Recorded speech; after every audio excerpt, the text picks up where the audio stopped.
बिस्मिल्लाहिर्रहमानिर्रहीम। अस्सलाम वालेकुम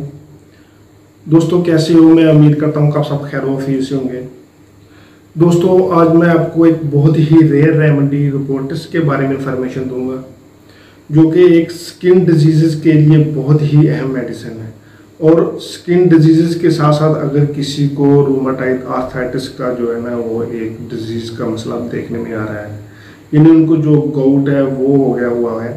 तो इन डिजीज़ के लिए ये बहुत ही अच्छा वर्क करती है। क्योंकि ये एक ऑटोइम्यून डिजीज़ है और ये मेडिसिन इम्यूनिटी को इन्हेंस करती है। और उसके रिलेटेड अगर किसी को स्किन डिजीज़ का इशू आ रहा है, एक्जिमा का इशू देखने में आ रहा है, या किसी को गाउट का इशू देखने में आ रहा है, तो उसमें ये मेडिसिन बहुत ही अच्छा वर्क करती है। तो ये तमाम इन्फॉर्मेशन मैं आपको इस वीडियो में बताऊँगा, तो मेरी सबसे गुजारिश है कि वीडियो को एंड तक लाजमी देखें। मैं हूं डॉक्टर उमर और आपको अपने चैनल होम्योटेक में खुश आमदीद कहता हूं। दोस्तों, होम्योपैथी की मेडिसिन रोबोटिस जो कि एक स्किन इन्फ्लामेशन की बहुत ही अहम मेडिसिन है। और ऐसे पेशेंट जिनको स्किन की डिजीज़ का मसला बना है और उन्होंने स्किन की डिजीज़ के लिए मेडिसिन इस्तेमाल की है और उनको स्किन में जो है ना एक पेशेंट को जो ना रिलीफ मिला है, और उसके थोड़े टाइम के बाद उनको जो है ना एक रूमेटाइड आर्थराइटिस का जो है ना सिम्टम देखने में आ रहा है।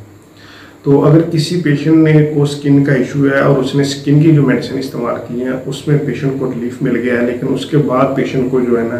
एक रूमेटाइड आर्थराइटिस का जो है ना वो सिम्टम देखने में आ रहे हैं, तो ऐसे पेशेंट के लिए ये बहुत ही अच्छा वर्क है। हम देखते हैं कि होम्योपैथी की मेडिसिन रोबोटिस के जिस्म के मुख्तलिफ अज़ा में हमें कौन कौन से साइन और सिम्टम महसूस होते हैं, तो इस मेडिसिन को हम इस्तेमाल कर सकते हैं। तो उसके बाद मैं इस मेडिसिन का जो है ना मोड ऑफ एक्शन बताऊँगा, फिर उसके बाद मैं फिर बताऊँगा इसे कौन कौन सी डिजीज़ में इस्तेमाल कर सकते हैं, और उसके बाद मैं इसको लेने का तरीका बताऊँगा।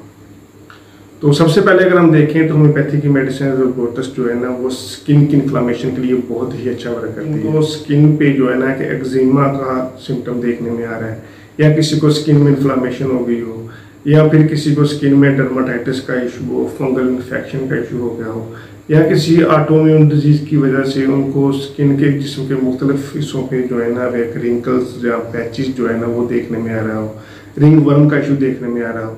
तो ये इन तमाम जो केसेस हैं ना इनमें बहुत ही अच्छा वर्क करती है। समटाइम ऐसे पेशेंट देखने में आते हैं जिनकी स्किन पे ऊपर ना ये एक वेसिकल सिम्टम जो है ना वो देखने में आता है। तो ये मैं आपको साइड पे पिक लगा दूंगा, आप देख भी रहे होंगे। तो ये अक्सर औकात जो पेशेंट होते हैं उनके जो स्किन है उस तरह के ये वेसिकल जो सिम्टम है ना, ये आंवले नुमा जो होते हैं, फोड़े फिंसियाँ, ये हमें देखने में आते हैं, जिनमें फ्लूइड की जो है ना कॉम्बिनेशन हो जाती है, और वो फ्लूइड निकाल लेते हैं और उनके जो नीचे एक स्किन होती है उसमें इन्फ्लामेशन हो जाती है, और इसमें बहुत ही ज़्यादा बर्निंग और जलन वाला सिम्टम जो है ना वो देखने में आता है।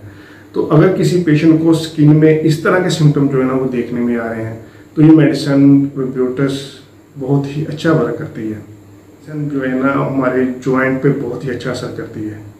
तो ऐसे पेशेंट जिनको जॉइंट में जो है ना इन्फ्लामेशन देखने में आ रही हो,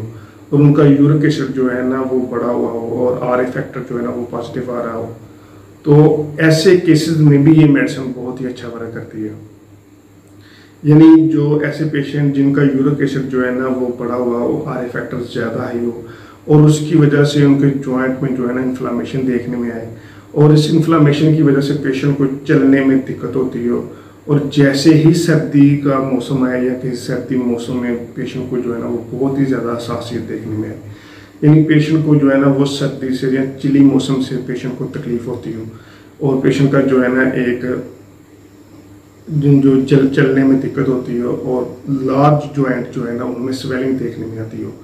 तो ऐसे केसेस में भी ये मेडिसिन बहुत ही अच्छा रोल प्ले करती है। जो लॉन्ग बोन होती है स्पाइन की, उसके जो है ना ये लंबर रीजन पे बहुत ही अच्छा वर्क करती है। यानी जो हमारी जो स्पाइन होती है उसके लास्ट पे ये लंबर जो रीजन होती है, इस पे ये मेडिसिन बहुत ही अच्छा वर्क करती है। उनमें अगर किसी को शिफ्टिंग पेन हो, यानी ऐसी पेन जो हमारे जो लंबर रीजन है इससे शिफ्ट करके नीचे टांगों की तरफ जो है ना वो जा रही हो,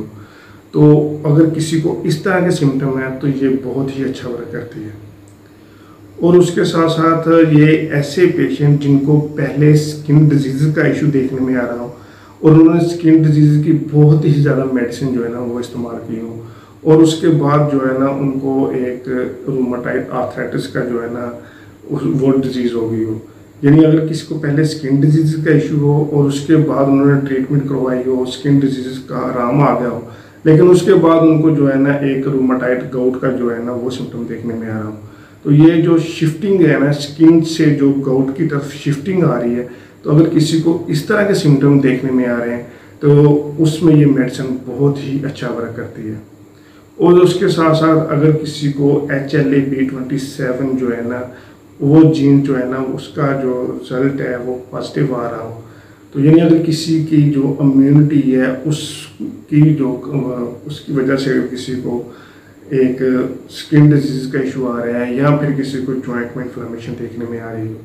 यानी ये एक ऑटोइम्यून डिजीज़ है, तो उसमें भी ये मेडिसिन बहुत ही अच्छा वर्क करती है। इसका मोड ऑफ एक्शन क्या है, ये किस तरह हमारे जिस्म को जो है ना ये इन डिजीज़ में आराम देती है। तो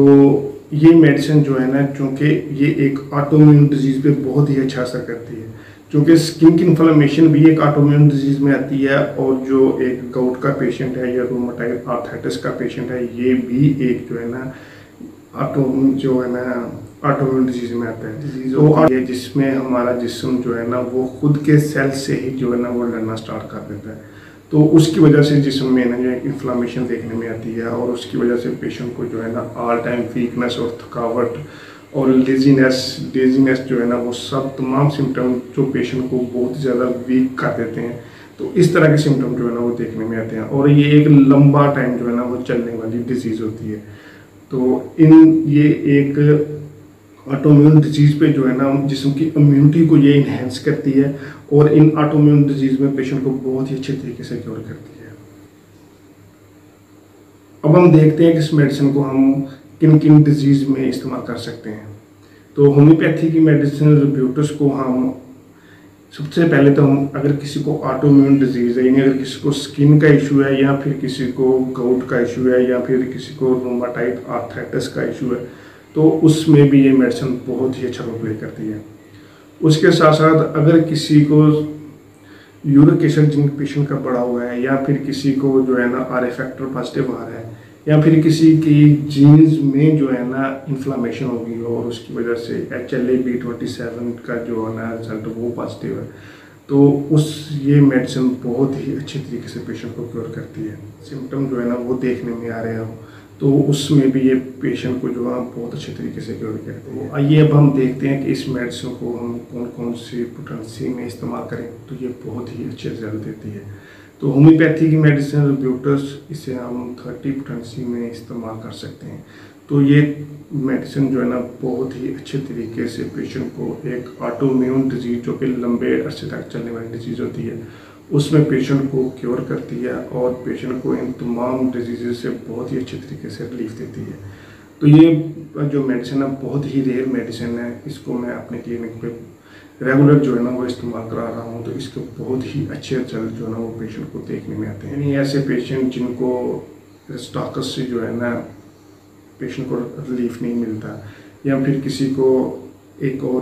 ब्रायोनिया जो मेडिसिन है उससे भी रिलीफ नहीं मिलता, तो ये मेडिसिन इसमें बहुत ही अच्छा रोल प्ले करती है। तो मेरी आप सबसे गुजारिश है कि वीडियो को शेयर करें, चैनल को सब्सक्राइब करें और बेल आइकन लाजमी दबाएं ताकि आप मेरी नई आने वाली वीडियो के बारे में अपडेट रह सकें। तो अगर किसी की कोई क्वेरी है तो वो प्लीज़ मेरे चैनल के डिस्क्रिप्शन पे दिए गए नंबर पे मैसेज कर सकता है, मैं उसको उसकी डिजीज़ से रिलेटेड जो है ना वो मेडिसिन बता दूँ। थैंक यू, अल्लाह हाफिज़।